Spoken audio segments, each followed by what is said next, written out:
నమస్తే, welcome to our channel. నేను మిషాల్ని. YCP party ఇప్పటికీ 11 సీట్లు కూర్చోబెట్టారు.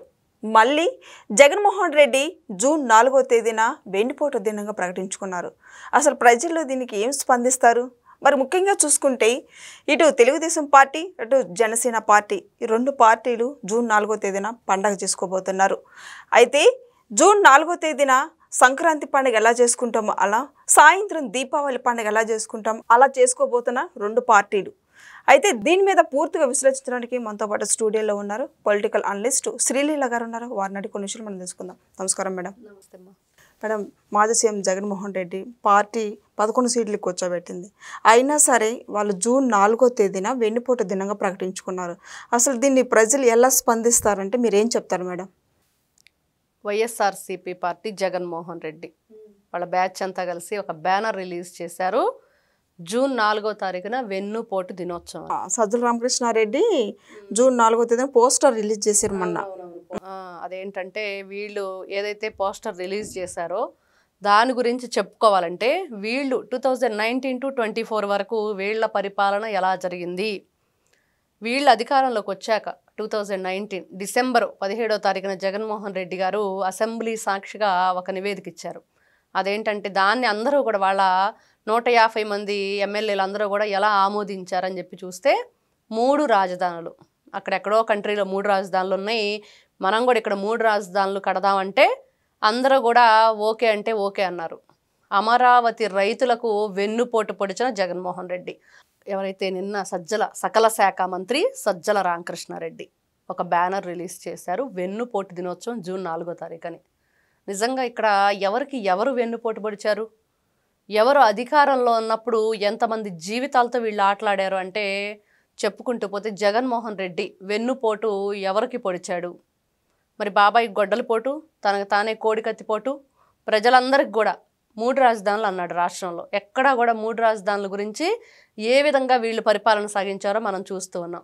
అదేవిధంగా చూసుకుంటూ ఉంటే మరి ఎవరైతే డ్రైవర్ సుబ్రహ్మణ్యాన్ని చంపి డోర్ డెలివరీ ఇచ్చారు, మరి దాన్ని ఏ విధంగా చూడాలి? మరి దళిత డాక్టర్ సుధాకర్ని ఏ విధంగా వీళ్ళు పట్టున పెట్టుకున్నారు? అదేవిధంగా అన్నా క్యాంటీన్లు మూయించేశారు. మరి ఎక్కడ చూసుకున్న రాష్ట్రంలో మరి డిఎస్సి లేదు, నిరుద్యోగ భృతి లేదు, మరి ఇంటర్ పిల్లలకి భోజనాలు వస్తుంటే మధ్యాహ్నం టైంలో అది తీసేశారు.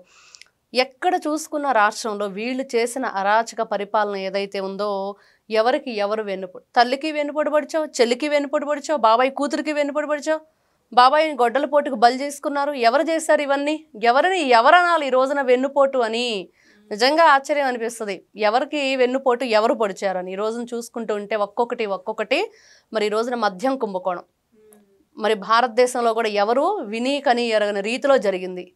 అంటే గతంలో చూసుకుంటే ఢిల్లీ లిక్కర్ కుంభకోణంలో కవిత కూడా జైలుకి వెళ్ళి రావడం జరిగింది. మరి అది కేవలం చిన్న వాటర్ డ్రాపే అని చెప్పేసి కృష్ణదేవరాయ గారు చెప్తుంటే నిజంగానైనా ఊరకలా అనుంటారులే, ఏదో పోల్చారు మహాసముద్రం అంత, అంటే కాదు, తవ్వే కొద్దీ వస్తూనే ఉంది, సముద్రం కంటే ఇంకా లోతుందని.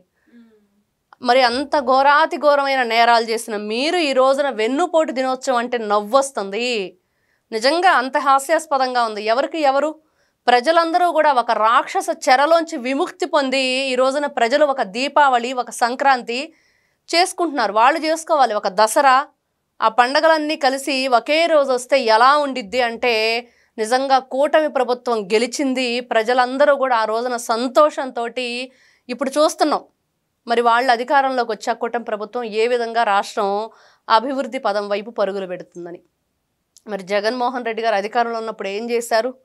ఏదైనా ఒక్క మంచి పని చేశాము, ఇదిగో ఈ నిర్మాణం చేశాము, మీరు వచ్చిన దగ్గర నుంచి కూల్చటాలే కదా నిర్మించినవి అన్నీ కూడా. ఏదైతే అది ఉందో వేదిక, ప్రజావేదిక కూల్చిన దగ్గర నుంచి ప్రజానాయకుడిని అక్రమ అరెస్టు చేసే వరకు మీరు చేసిన రాక్షస రాజకీయం ఏదైతే ఉందో దానికి చరమగీతం పాడారు ప్రజలు జూన్ 4న. మరి అదే జూన్ 4న ప్రజలకి వెన్నుపోటు పొడిచారా, ప్రజలు మీకు పొడిచారా? ఎలా అర్థం చేసుకోవాలి? ప్రజలు ఎన్నో విధాలుగా ఇబ్బందులు పడి, ఇక్కట్లు పడి, నానా కష్టాలు పడి, ఎక్కడా కూడా మనకి ఇంకా బ్రతుకు జీవుడా అన్నట్లుగా నిజంగా రాక్షస పరిపాలనలో ఏ విధంగా ఉండిద్దంటే శ్రీమన్నారాయణని వేడుకుంటే మరి రాక్షస వధ జరిగినట్లుగా మరి కూటమి ప్రభుత్వం అధికారంలో రావటం, మరి మనం ముగ్గురు కూడా బ్రహ్మ విష్ణు మహేశ్వరులాగా మోడీ గారు, పవన్ కళ్యాణ్ గారు, చంద్రబాబు నాయుడు గారు వీళ్ళందరూ కలిసి అండగా నిలబడి ఆంధ్ర రాష్ట్రాన్ని ఎక్కడా కూడా వాళ్ళు ఇప్పుడు అమరావతి రైతులను చూసాం. తల్లి లేని బిడ్డ ఏ విధంగా ఉండిద్దో ఆ విధంగా అయిపోయింది. రాజధాని లేని రాష్ట్రం. మరి రైతులు అన్నం పెట్టేవాడు కాదు, మరి రాజధాని కూడా నిర్మించడానికి భూములు ఇవ్వడానికి ముందుకు వస్తే ప్రపంచంలో కూడా ఎక్కడా లేదు ఈ విధంగా ల్యాండ్ పూలింగ్ అనేది. మరి నారా చంద్రబాబు నాయుడు గారి ఆధ్వర్యంలో మనం చూసాం. మరి ఒకప్పుడు అంతా 2 తెలుగు రాష్ట్రాలు కలిసి ఉన్నప్పుడు అమరావతి ఇక్కడ హైదరాబాద్లో సైబరాబాద్ సృష్టికర్త, మరి ఏదైతే మనం చెప్పుకున్నాం అప్పట్లో హైటెక్ సీఎం అని, మరి ఈ రోజున మళ్ళీ 2 తెలుగు రాష్ట్రాలు విడిపోయినా కూడా ఉభయ రాష్ట్రాల్లో ఆంధ్రప్రదేశ్కి మళ్ళీ ముఖ్యమంత్రిగా ఆయన చేతుల మీదగానే మళ్ళీ అమరావతి రాజధాని. మరి బాబు గారు ప్రతిసారి చెప్తుంటారు, నేను చాలా అదృష్టవంతుడిని, ఇక్కడ కూడా రాజధాని నిర్మాణంలో నా భాగం ఉండటం నేను చాలా అదృష్టవంతుడిని అని. మరి ఇప్పుడు చూస్తే ఆయన ఏపీకి ఏదైతే మనం చెప్పుకుంటూ ఉంటున్నామో ఒక గొప్ప లీడర్గా, మరి అట్లాంటి లీడరు ఎలా ఉండిద్ది ఈ రోజున అధికారంలో ఉంటే? ప్రజలందరూ కూడా హ్యాపీగా ఉన్నారు. మరి ఎక్కడ ఎటువంటి అవాంఛనీయ సంఘటనలు కానీ ఎవరికైనా సరే, ఇదిగో ఇంత మనం చూసాం కోనసీమ అంబేద్కర్ జిల్లాకి వెళ్తే సాక్షాత్తు ఇప్పుడు ముఖ్యమంత్రి హోదాలో ఉన్నారు. మరి ఈయనలాగా పరదాలు కట్టుకోలేదు, స్కూల్స్ ముయించలేదు, ఆకాశంలో హెలికాప్టర్లు వెళ్తున్నా కూడా కింద ట్రాఫిక్ బంద్ చేయించలేదు. ఎక్కడా కూడా చక్కగా నడుచుకుంటూ మీరు ఇక్కడ పనులు చేసుకుంటున్నారు, నేను అక్కడ మీటింగ్ పెడితే మీ పనులు వదిలేసి రావాల్సి వచ్చిందని నేనే వచ్చానని వాళ్ళ పొలాల్లోకి వెళ్ళి ఆడవాళ్ళకి వాళ్ళతో మాట్లాడుతూ, అమ్మ నీకేం కావాలి, కిరాణా కొట్టు కావాలా, మరి ఇతనికి ఈవిడికి అది ఏర్పాటు చేయండి, ఈవిడ గేదెలు మేపుకునిద్దంటే ఈవిడ గేదెలు ఇవ్వండి, వీళ్ళకి మనవడికి కారు కొని పెట్టండి, ఎన్ని విధాలుగా అసలు అవి వింటూ ఉంటే నిజంగా ఇట్లాంటి నాయకుడు కదా కావాలి. ప్రజల హృదయాలను గెలుచుకునేవాడు, ప్రజల హృదయాల్లోకి వెళ్ళి వాళ్ళ ఆలోచనల్ని తను చూసుకొని ఈ విధంగా వీళ్ళు ఇక్కట్లు ఇబ్బందులు పడుతున్నారు కాబట్టి వాళ్ళకి ఏం కావాలి అని ఒక తల్లికి మాత్రమే తెలిసిద్ది బిడ్డాకలి. మరి ఒక నాయకుడికి తెలిసిద్ది ఆ ప్రజలు ఎలా ఉన్నారు అనేది. మరి అలాంటి నాయకుడు కావాలి కానీ ఎవరైనా అలాంటి నాయకుడిని కోరుకుంటారు కానీ జగన్మోహన్ రెడ్డి లాంటి నాయకుడిని ఎవరైనా కోరుకుంటారా? ఎవ్వరూ కోరుకోరు. కాబట్టి ఈ రోజున ప్రజలు మీకు వెన్నుపోటు ప్రజలు పొడిచారు ఖచ్చితంగా. ఎందుకంటే ప్రజలు మీరంటున్నారు ఆ మాట డే 1లోనే. ఇతను ఎప్పుడైతే మనకి ఎలక్షన్ ఆ రోజున రిజల్ట్ రాగానే ప్రెస్ మీట్ పెట్టి అక్కా చెల్లెళ్ళు అవ్వాతాతలు నేను నొక్కిన బటన్లన్నీ ఎటుపోయినాయి, ఇచ్చిన డబ్బులన్నీ ఎటుపోయినాయి, ఏమిచ్చాడు? ఏమీ ఇవ్వలేదు. మరి పెన్షన్ పెంచుతానని చెప్పేసి 250 అని పెంచుకుంటేలేడు. ఈ రోజున కూటమి ప్రభుత్వం అధికారంలోకి వచ్చాక ఏం చేసింది? ఆ 3 నెలల డబ్బులు ఇవి మొత్తం కలిపి 7,000 రూపాయలు ఇచ్చింది ఘనత మరి కూటమి ప్రభుత్వానికి దక్కింది కదా. మరి ప్రజానాయకుడు, ప్రజల పరిపాలన, ప్రజల కష్టాలు తెలుసుకొని వాళ్ళ ఇష్టాలను నెరవేర్చేవాడుగా ఈ రోజున నారా చంద్రబాబు నాయుడు గారు జరుగుతుంది ఆయన పరిపాలన. మరి ఈ వీళ్ళు ఎప్పుడు పదే పదే వెన్నుపోటు అంటున్నారు. మీరు ఈ రోజున 11కు పరిమితమై మీ 11 మంది ఎమ్మెల్యేలు ఉన్నారు కదా, మరి అసెంబ్లీకి వచ్చి మాట్లాడొచ్చు కదా ప్రజల పక్షాన, ప్రజల గురించి. మరి అసెంబ్లీకి రాకుండా ప్రజలు ట్యాక్సీ కట్టే డబ్బులతో మీరు జీతాలు తీసుకుంటూ సంవత్సరం నుంచి ఇష్టానుసారంగా ప్రజలు తిండి తింటున్నారు. ఇప్పుడు శాలరీలు తీసుకుంటున్నారు కదా వీళ్ళు నెల.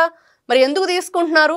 ప్రజల గురించి మీరు వచ్చేసి అక్కడ మాట్లాడినప్పుడు అసెంబ్లీలో మీకు ఆ శాలరీ తీసుకునే హక్కు ఎక్కడుంది? రాజీనామా చేసేయండి. రాజీనామా చేసేసి మీరు ఏం మాట్లాడుకుంటారు అప్పుడు మాట్లాడండి. బయటకు వచ్చి ఇంతవరకు ఒక్క ఎమ్మెల్యే కానీ ఎవరైనా మాట్లాడి జగన్మోహన్ రెడ్డి గారు తప్పించి ఎవరినైనా బయటకు వచ్చి మీడియా ముఖంగా వాళ్ళ నియోజకవర్గం గురించి, అక్కడ ఉన్న సమస్యల గురించి, మరి రోడ్లు, మరి హాస్పిటల్స్, ఏదో ఒకటి ఇదిగో ఇదే సమస్య అని చెప్పి మాట్లాడాలి కదా, ఎక్కడా మాట్లాడట్లేదు. వీళ్ళు ఈ రోజున వెన్నుపోటు గురించి మాట్లాడుతున్నారు. ఈ రోజున వీళ్ళు ఆ ప్రోగ్రాం బయటకు వస్తే ప్రజలైతే దేహశుద్ధి చేస్తారు వీళ్ళకి. అదైతే మనం ఖచ్చితంగా చెప్పుకోవచ్చు. మేడం, ఇప్పుడు వైసీపీ కార్యకర్తలు ప్రతి ఒక్కరు నేతలు కావచ్చు, కార్యకర్తలు కావచ్చు, వాళ్ళు మాట్లాడేది కూటమి ప్రభుత్వం వచ్చి సంవత్సరం అవుతుంది, సంవత్సరంలో రాష్ట్రాన్ని సర్వనాశనం చేశారు, అందుకే మేము వెన్నుపోటు దినంగా ప్రకటించుకొని ప్రజల్లోకి మేము ముందడుగు వేస్తున్నాము అన్న వ్యాఖ్యలను ఎలా చూడాలి మేడం? సర్వనాశనం ఎవరు చేశారు? ఈ రోజున మనం చూసాం 3 రాజధానుల పేరుతోటి ఎక్కడైనా సరే 3 రాజధానుల నిర్మాణం కొనసాగించారా? ఎక్కడైనా కార్యక్రమాలు చేశారా? మరి వచ్చిన సాక్షాత్తు అసలు ప్రపంచ బ్యాంకే వెనక్కి వెళ్ళిపోయింది వీళ్ళు చేసిన పిచ్చి పనులకి, వీళ్ళు చేసిన అడ్డగోలుగా దాచుకోవటం చూసి. మరి మన పెట్టుబడులు పెట్టడానికి వస్తున్న కంపెనీలు ఎయిర్పోర్ట్లోనే వీళ్ళు గన్ పెట్టి బెదిరిస్తే అటునుంచి అటే వెళ్ళిపోయారు, మేము రామని. అంటే మేము ఎవరికి చెప్తే వాళ్ళకి ఇవ్వాలి, మాకు దాంట్లో వాటాలు ఇవ్వాలి, మీరు ఈ విధంగా బిజినెస్ చేయాలంటే ఎవరు వింటారు? బిజినెస్ చేయడానికి వచ్చే వ్యక్తికి మనం ఇక్కడ ఒక భరోసాగా నిలబడాలి, ధైర్యాన్ని ఇవ్వాలి, వాళ్ళకు ఒక విశ్వాసాన్ని ఇవ్వాలి. అవన్నీ లేకుండా ఇష్టానుసారంగా ఒక రౌడీయిజం చేస్తూ రాక్షసత్వంగా ప్రవర్తిస్తే వీళ్ళు ఈ రోజున చెప్పుకుంటారు కూటమి ప్రభుత్వం గురించి, నాయకుల గురించి మాట్లాడే హక్కు ఉందా జగన్మోహన్ రెడ్డికి, జగన్ బ్యాచ్కి? ఈ రోజున సొంత బాబాయ్ కూతురికి న్యాయం చెయ్యి. నీ తల్లి కోర్టుకు వెళ్ళింది, నీ చెల్లి కోర్టుకు వెళ్ళింది, మరి వాళ్ళకి న్యాయం చెయ్యి. అప్పుడు ఖచ్చితంగా రాష్ట్ర ప్రజలు నమ్ముతారు. ఎక్కడా కూడా ఈ రోజున అవినాష్ రెడ్డి అనే వ్యక్తి, మరి వాళ్ళ తండ్రి భాస్కర్ రెడ్డి, వీళ్ళిద్దరు కలిసి వాళ్ళ అనుచరుడు హనుమంతప్ప రెడ్డి, మరి వీళ్ళు కలిసి కదా అతనికి గన్ను లైసెన్సు, గన్ మ్యాన్లు, మరి వాళ్ళేమో డిస్టిలరీస్ వాళ్ళని వెళ్ళి గన్ పాయింట్ పెట్టి బెదిరించటం, ఇదంతా ఎవరి ఆధ్వర్యంలో జరిగిందంటే జగన్మోహన్ రెడ్డి గారి కనుసన్నల్లోనే జరిగింది. మరి వీళ్ళు ఈ రోజున మాట్లాడుతున్నారు కూటమి ప్రభుత్వం గురించి, నాయకుల గురించి. మాకు అమ్మ పెట్టదు అడుక్కు తిన్నది అన్నట్లుగా ఉంది. వీళ్ళు పెట్టేవాళ్ళు కాదు, పెట్టేవాళ్ళని పెట్టనివ్వరు. కాబట్టి ఇట్లాంటి వ్యక్తులు ఎంతసేపటికి వీళ్ళ ఆలోచన ఏంటంటే మేము తిన్నామా, మేము దోచుకున్నామా, మేము దాచుకున్నామా, మరి ఈ రోజున మేము దోచుకోవడానికి కుదరట్లేదు. కాబట్టి ప్రజలకు ఏదో ఒకటి చెప్పి వాళ్ళని మభ్యపెట్టి ఏదో ఒక విధంగా మళ్ళీ 3 సార్లు కళ్ళు మూసుకుంటే ఇట్లా అయిపోయిద్దని జగన్మోహన్ రెడ్డి గారు చెప్తున్నారు కదా. మరి ఆ కళ్ళు మూసుకొని మీరు పట్టపగల కలలు గంటా ఉండండి. ప్రజలైతే వాళ్ళ కలలను సాకారం చేసుకునే నాయకుడిని తెచ్చుకున్నారు. చక్కగా వాళ్ళ పరిపాలన కొనసాగుతుంది. వీళ్ళకు మాత్రం అతి త్వరలోనే ఈ 11 కూడా మైనస్ అయిపోతాయి. జైళ్ళు బాట పట్టడం మాత్రం ఖాయం. Thank you madam. నమస్తే.